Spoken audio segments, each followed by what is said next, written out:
अपने सभी संस्कृत मित्रों को डॉक्टर देवेंद्र का प्यार भरा नमस्कार। मित्रों, आज हम फिर एक बार पुनः आपके मध्य एक नए विषय के साथ, एक नई चर्चा के साथ उपस्थित हैं। आज का जो हमारा विषय है वह क्षणिक विभ्रम पर आधारित अति लघुत्तरीय 50-50 प्रश्नों का है। पिछले वीडियोज में हमने क्षणिक विभ्रम के कथासार और कथा मुक्तावली की लेखिका पंडिता क्षमाराव के जीवन संबंधित हमने चर्चा की थी। आज हम उसी कथा मुक्तावली के अंतर्गत क्षणिक विभ्रम कथा से संबंधित 50-50 यानी कि 50 अति लघुत्तरीय प्रश्नों की चर्चा करेंगे। तो चलिए देर न करते हुए शुरू करते हैं अपनी ये चर्चा करने से पहले मैं अपने सभी मित्रों से एक निवेदन करना चाहता हूं कि अभी तक जिसने भी हमारे चैनल को सब्सक्राइब नहीं किया है वो सब्सक्राइब कर लें, जिससे कि संस्कृत पाठ्यक्रम से संबंधित कोई भी अगर चर्चा होती है तो सबसे पहले आपको मिले। तो चलिए देर न करते हुए शुरू करते हैं पहले प्रश्न के साथ। पहला प्रश्न है, अग्नि पुराण के अनुसार गद्य काव्य के कितने भेद होते हैं? अग्नि पुराण के अनुसार गद्य काव्य के कितने भेद होते हैं? तो इसका उत्तर है 5। कथा, आख्यायिका, परिकथा, कथानक तथा कथाखंड।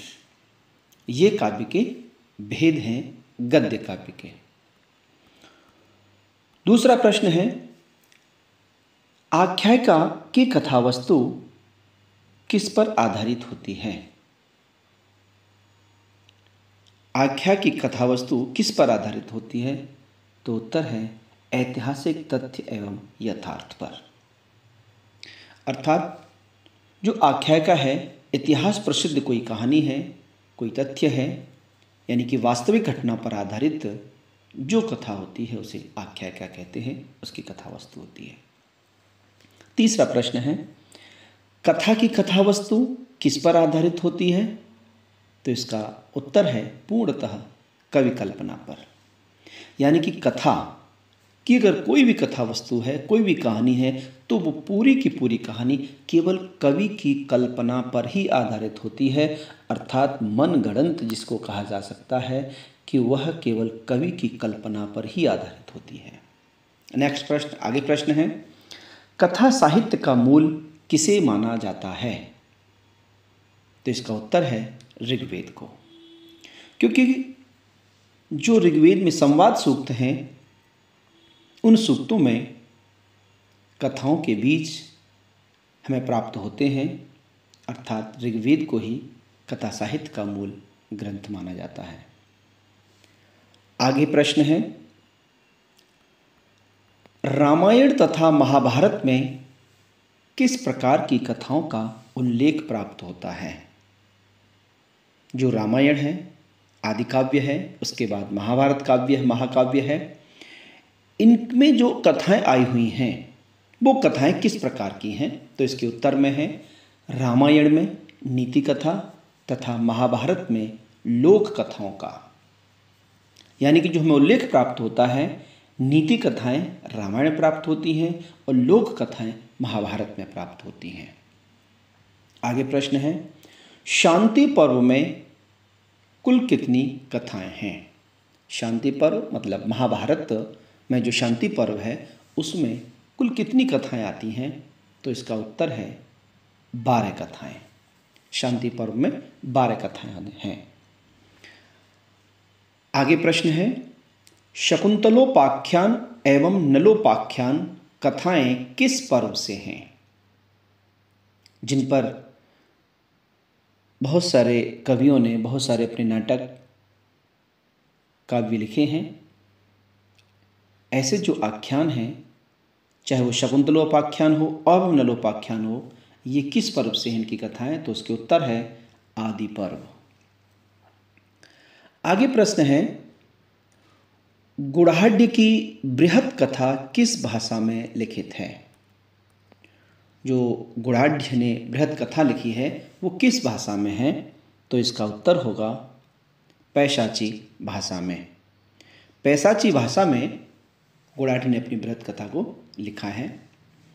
आगे प्रश्न है, पंडिता क्षमाराव किस शताब्दी की लेखिका हैं? पंडिता क्षमाराव किस शताब्दी की लेखिका हैं? तो इसका उत्तर है 20वीं शताब्दी की। आगे प्रश्न है, पंडिता क्षमाराव का जन्म कब और कहाँ हुआ? यही पंडिता क्षमाराव हैं जिन्होंने कथा मुक्तावली सहित अन्य बहुत सारे ग्रंथ लिखे जो कि सामाजिक जीवन को प्रस्तुत करते हैं। उन पंडिता क्षमाराव का जन्म कब और कहाँ हुआ? तो इसका उत्तर है 4 जुलाई 1890 को पूना में इनका जन्म हुआ। 4 जुलाई 1890 को पूना में इनका जन्म हुआ। आगे प्रश्न, पंडिता क्षमाराव के माता पिता का क्या नाम था? उत्तर है उषा देवी, शंकर पांडुरंग। यानी कि माता का नाम उषा देवी था और पिता का नाम शंकर पांडुरंग था।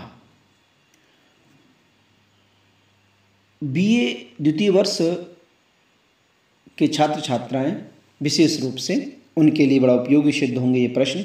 इनको लिख लें, नोट कर लें और तब इनको तैयार करें।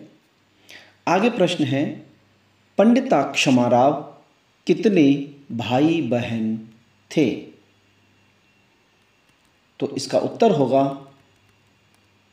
8 भाई बहन। यानी कि पंडिता क्षमाराव 8 भाई बहन थे, जिसमें पंडिता क्षमाराव तीसरे नंबर की थीं। यानी कि उनके बाद में 5 और थे। ठीक है, आगे बढ़ते हैं। पंडिता क्षमाराव की उच्च शिक्षा किस कॉलेज में हुई? पंडिता क्षमाराव की उच्च शिक्षा किस कॉलेज में हुई? तो इसका उत्तर है विल्सन कॉलेज में उन्होंने उच्च शिक्षा प्राप्त की। आगे प्रश्न है, पंडिता क्षमाराव का विवाह किसके साथ हुआ? पंडिता क्षमाराव का विवाह किसके साथ हुआ? तो इसका उत्तर है शल्य चिकित्सक डॉक्टर राघवेंद्र जी के साथ उनका विवाह हुआ। ये शल्य चिकित्सक थे, यानी कि सर्जरी करते थे, उनके साथ इनका विवाह हुआ। नेक्स्ट प्रश्न है, पंडिता क्षमाराव को किस संस्था ने पंडिता की उपाधि प्रदान की? यानी कि क्षमाराव से पंडिता क्षमाराव हो गई तो उनको ये उपाधि दी, तो किसने? तो इसका उत्तर है 1938 में अयोध्या की संस्कृत कल्याण संस्था ने। 1938 में इनको अयोध्या की कल्याण संस्था ने विभूषित किया पंडिता की उपाधि से, और तब से क्षमाराव से फिर ये पंडिता क्षमाराव हो गई। नेक्स्ट प्रश्न, पंडिता क्षमाराव को दूसरी कौन सी उपाधि मिली? यानी कि इसके अलावा पंडिता क्षमाराव को और भी उपाधियां मिली, वो कौन सी दूसरी उपाधि थी? तो इसका उत्तर है साहित्य चंद्रिका। साहित्य चंद्रिका नाम की दूसरी उपाधि इनको प्राप्त हुई कुछ ही दिनों बाद। नेक्स्ट प्रश्न, पंडिता क्षमाराव की मृत्यु कब हुई? उसका उत्तर है 22 अप्रैल 1954 में। 64 वर्ष की आयु में इनकी मृत्यु हुई। कहते हैं कि जब इनकी मृत्यु हुई तो ये गीता का पाठ कर रही थीं, अर्थात गीता का पाठ करने के बाद ये गोलोकवासी हो गई, अर्थात इनका देहांत हो गया। 64 वर्ष की जब उम्र थी। नेक्स्ट प्रश्न है, पंडिता क्षमाराव की पुत्री का क्या नाम था? तो इसका उत्तर होगा लीला, अर्थात लीला उनकी पुत्री का नाम था। नेक्स्ट आता है प्रश्न नंबर आगे, पंडिता क्षमाराव की कौन कौन सी रचनाएं हैं? तो देखिए कौन कौन सी जो मुख्य रचनाएं हैं वो सुन लीजिए। इसके उत्तर में लिखा है, number 1 Satyagraha Gita, number 2 Uttara Satyagraha Gita, number 3 Swarajya Vijay, number 4 Shankar Jivanakhyayinam, number 5 Vichitra Parishad Yatra, number 6 Jnaneshwar Charitam, number 7 Ramdas Charitam, number 8 Tukaram Charitam, number 9 Meera Lahari, number 10 Gram Jyoti और नंबर 11 कथा मुक्तावली। इस तरह से इनकी ये रचनाएं हैं। इनके अलावा भी कुछ नाटक और भी हैं, लेकिन मुख्य रचनाएं आपकी यही हैं। इनको सभी लोग याद कर लेंगे। तो आगे प्रश्न है, सत्याग्रह गीता किसकी रचना है? सत्याग्रह गीता किसकी रचना है? अभी अभी आपने पढ़ा था कि उनकी रचना है, तो उसमें जो सत्याग्रह गीता है वो भी इन्हीं की रचना है, अर्थात उसके उत्तर में है पंडिता क्षमाराव की, यही उनकी रचना है। नेक्स्ट प्रश्न, सत्याग्रह गीता महाकाव्य में कितने अध्याय हैं? अर्थात ये सत्याग्रह जो गीता है वो महाकाव्य है और इसमें कितने अध्याय हैं? तो इसके उत्तर में है 18, अर्थात 18 अध्यायों का ये महाकाव्य है। नेक्स्ट प्रश्न, दूसरा जो काव्य है महाकाव्य है, प्रश्न है उत्तर सत्याग्रह गीता महाकाव्य में कितने अध्याय हैं? तो इसका उत्तर है 47 अध्याय, यानी कि 47 अध्याय हैं। नेक्स्ट, स्वराज्य विजय महाकाव्य में कितने अध्याय और पद्य हैं? एक रचना इनकी स्वराज्य विजय जो महाकाव्य है उसमें कितने अध्याय और पद्य हैं? तो इसका उत्तर है 54 अध्याय 1740 पद्य, यानी कि 54 अध्याय 1740 पद्य हैं। ओके, आगे बढ़ते हैं।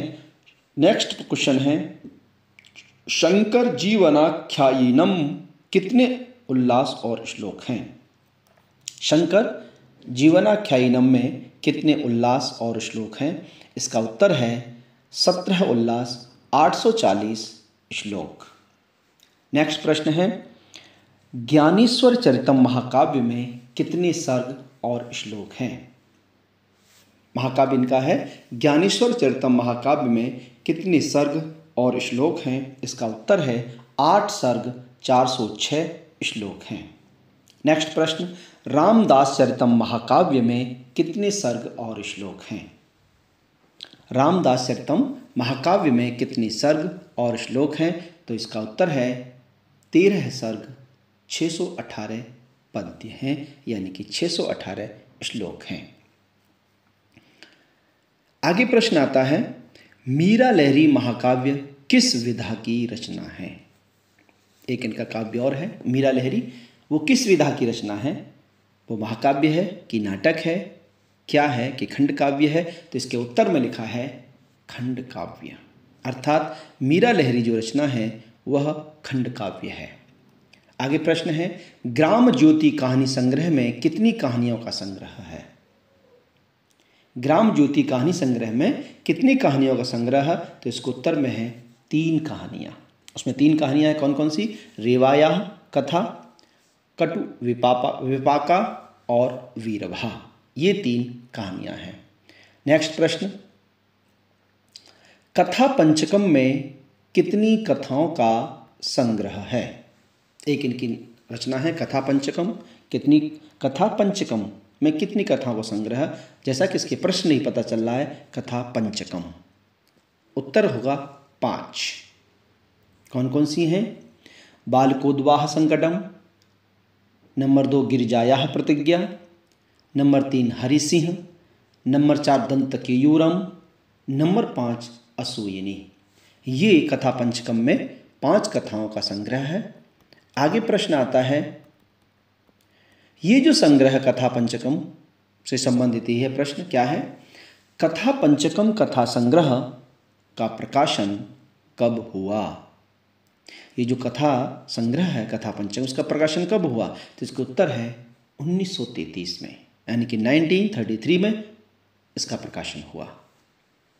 आगे प्रश्न है, कथा मुक्तावली का प्रकाशन कब हुआ? कथा मुक्तावली जिसमें कि 15 कथाओं का संग्रह है और हमारे जो पाठ्यक्रम में निर्धारित जो कथा विभ्रम है वो भी इसी के अंतर्गत है। तो इसका प्रकाशन कब हुआ? तो इसका उत्तर है 1955 में। 1955 में इसका प्रकाशन हुआ। नेक्स्ट प्रश्न, कथा मुक्तावली में कितनी कथाओं का संग्रह है? ये तो आपको पता ही चल गया होगा। आंसर है इसका 15 कथाओं का। कितनी कथाओं का संग्रह? 15 कथाओं का। ऐसा लग रहा है ना कभी कभी कि इसमें शायद एक दो प्रश्न रिपीट सा हो रहा है, लेकिन कोई बात नहीं, आप इनको कंटिन्यूस निरंतर पढ़ते जाइए। चलिए, 15 जो कथाएं हैं कथा मुक्तावली में वो कौन कौन सी हैं? तो प्रश्न क्या है, कथा मुक्तावली में कौन कौन सी कथाएं हैं? कथा मुक्तावली में कौन कौन सी कथाएं हैं? ये जो 15 कथाएं हैं इनकी हम चर्चा करते हैं। तो इसके उत्तर में लिखा है, number 1 Prem Rasodreka, number 2 Tapas Paritoshikam, number 3 Parityakta, number 4 Mithyagrahanam, number 5 Vritta Sanchhatram, number 6 Hem Samadhi, number 7 Mayajalam, number 8 Swapnik Vyamoh, number 9 Najmadilila, number 10 Vidvodvah Sankatam, number 11 Kshanik Vibhram, number 12 Nishith Bali, number 13 Matsyajivi, number 14 Atmanirvasanam और 15वीं जो है वो है शरदलम। अर्थात इस तरह से कथा मुक्तावली में ये 15 रचनाएं हैं। ठीक है, तो चलिए अब क्षणिक विभ्रम संबंधित कुछ प्रश्न हैं, उनकी चर्चा कर लेते हैं। पहला इसी में आगे प्रश्न है, पुण्यपुर से हरि का गांव कितनी दूर था? पुण्यपुर का मतलब पुणे। पुणे से हरि का गांव, जो हरि एक पात्र है उसमें सुनीति पात्र है, तो हरि का गांव पुण्यपुर से कितनी दूर था? तो इसका उत्तर है 5 कोश दूर। उस पुण्यपुर से हरि का कितनी दूर था? 5 कोश दूर। नेक्स्ट प्रश्न, सुनीति का विवाह किस उम्र में हुआ? सुनीति का विवाह किस उम्र में हुआ? ये उसकी पात्र है कथा विभ्रम की, तो क्षणिक विभ्रम की। तो उसका विवाह कब हुआ हरि के साथ? तो उत्तर इसमें है 13 वर्ष की अवस्था में। 13 वर्ष की अवस्था में सुनीति का विवाह हुआ। आगे प्रश्न है, हरि की पाठशाला किस कारण से बंद हुई? यानी कि हरि जिस पाठशाला में अध्यापन कार्य करते थे तो उसकी पाठशाला, उसका विद्यालय कैसे बंद हुआ? तो इसका उत्तर है धनाभाव के कारण, अर्थात धन के अभाव के कारण उसका विद्यालय बंद हो गया। नेक्स्ट प्रश्न, सुनीति के माता पिता किस प्रदेश में रहते थे? सुनीति के माता पिता किस प्रदेश में रहते थे? तो इसका उत्तर है कोंकण प्रदेश में, अर्थात कोंकण प्रदेश में सुनीति के माता पिता रहते थे। नेक्स्ट प्रश्न है, हरि की मृत्यु का समाचार सुनीति को किसने सुनाया? हरि की मृत्यु का समाचार सुनीति को किसने सुनाया? तो इसका आंसर है रेलवे के अधिकारियों ने, अर्थात जो रेलवे के अधिकारी थे और ये समझ बैठे कि हरि मृत्यु को प्राप्त हो चुका है, उनके पर्स में इसका पता भी मिला था और ये इस आधार पर उन्होंने सुनीति को हरि की मृत्यु का समाचार सुनाया। नेक्स्ट प्रश्न है, हरि के कुर्ते में कितनी मुद्राएं प्राप्त हुईं? जब रेलवे अधिकारी आए सुनीति को समाचार सुनाया तो उसका कुर्ता और पैसे भी लेके आए, तो उस कुर्ते में कितनी मुद्राएं प्राप्त हुईं? तो इसका उत्तर है 300 मुद्राएं, अर्थात हरि के कुर्ते में 300 मुद्राएं प्राप्त हुईं। नेक्स्ट प्रश्न, सुनीति के पुत्र का क्या नाम था? अर्थात सुनीति का एक बेटा भी था, उसका क्या नाम था? हरि का बेटे का क्या नाम था? तो इसको उत्तर में लिखा है कुमार, अर्थात कुमार जो है हरि और सुनीति का पुत्र था। नेक्स्ट प्रश्न है, कुमार ने कितने रुपए की चोरी की थी? देखिए, जब कुमार 18 वर्ष का हो गया था तो किसी एक बनिए की दुकान पर जाकर के और वहाँ पर नौकरी करने लगा। उसे लालच आ गया और उसने कुछ पैसे चुरा लिए। तो कितने पैसे की चोरी की? तो इसका उत्तर है 10 रुपये की, अर्थात 10 रुपये की उसने चोरी की। इसका परिणाम क्या हुआ कि वो जेल पहुंचा। ठीक है, नेक्स्ट आगे प्रश्न है, हरि के मित्र का क्या नाम था? वहाँ एक मित्र भी था हरि का, उसका क्या नाम था? आंसर है रामदास। रामदास उसके मित्र का नाम था, जो कि ये सब जो हुआ उसको सारी जानकारी भी थी। जो जेल गया, किस तरह से क्या हुआ, सारी जानकारी हरि को थी, रामदास को थी। नेक्स्ट प्रश्न है, हरि को किस जेल में भेजा गया? हरि को किस जेल में? देखो, हरि जिस जेल में गया था उसका बेटा उसी जेल में गया था। वो कौन सी, किस प्रदेश की जेल थी? लिखा है येरवड़ा प्रदेश की जेल में। क्या उत्तर इसका? येरवड़ा प्रदेश की जेल में हरि को जेल भेजा गया था। नेक्स्ट प्रश्न, हरि को कितने वर्ष का कारावास दिया गया? हरि को कितने वर्ष का कारावास दिया गया था? तो उत्तर में है 20 वर्ष का। यानी कि अपने बच्चे के जन्म से पहले ही वो जेल जा चुका था, है ना। तो 20 वर्ष का उसे कारावास दिया। नेक्स्ट प्रश्न है, रामदास किस कारण से हरि की कोई बात नहीं बताता? जो भी घटना घट गई, गांव में रहता था, उसको सब कुछ मालूम था, लेकिन फिर भी उसने सुनीति को बाद में भी कुछ नहीं बताया। कई सालों के बाद भी सुनीति को कुछ नहीं बताया। तो क्यों नहीं बताई ये बात? तो उत्तर में लिखा है हरि द्वारा सौगंध दिलाए जाने के कारण। क्योंकि पता तो था, और हरि ने अपने मित्र रामदास के लिए ये सौगंध दिला दी थी, ये कसम दिला दी थी कि मेरी कोई बात तुम नहीं बताओगे। तो इसलिए फिर उसने भी कोई बात नहीं बताई, अर्थात सौगंध दिलाए जाने के कारण उसने कोई बात नहीं बताई। नेक्स्ट प्रश्न है, रेलगाड़ी में हरि को मिला मृतक व्यक्ति कहाँ का निवासी था?